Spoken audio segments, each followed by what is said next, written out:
Selalu berada pada lokasi yang tidak bisa diperkirakan, lalu menyerang tanpa aba-aba itulah cara kerja seorang penembak jitu. Bermodalkan senjata khusus yang dirancang sedemikian rupa untuk jangkauan maksimal melumpuhkan target. Tentu menjadi seorang sniper harus diimbangi dengan skill tembak di atas rata-rata. Tak ayal dalam perang yang terjadi antara Israel dan Palestina, penembak jarak jauh jadi momok yang menakutkan. Baru-baru ini ramai beredar di Telegram rekaman yang menunjukkan aksi sniper dari pejuang Palestina pada Senin 26 Februari 2024. Dikatakan dalam keterangan unggahan, penembak jitu dari pasukan gabungan Brigade Mujahidin dan Brigade Al-Quds lakukan serangan terhadap 6 tentara Israel di sebelah barat Khan Yunis.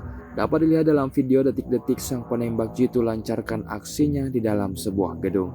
Terdengar dentuman suara senapan dari pejuang Palestina ini, dibarengi dengan robohnya posisi tentara Israel akibat tembakan tersebut.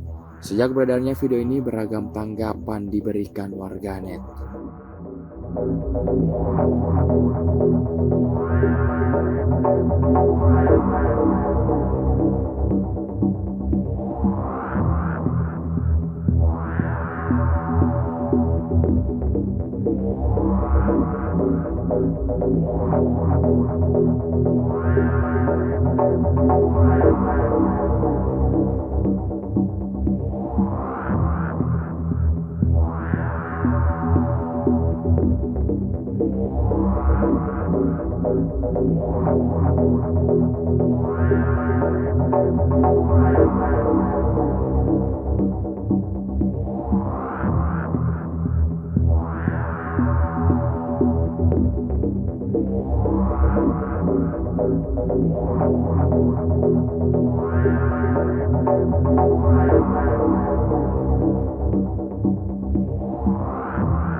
Download Tribun X sekarang, menghadirkan lokal menjadi Indonesia.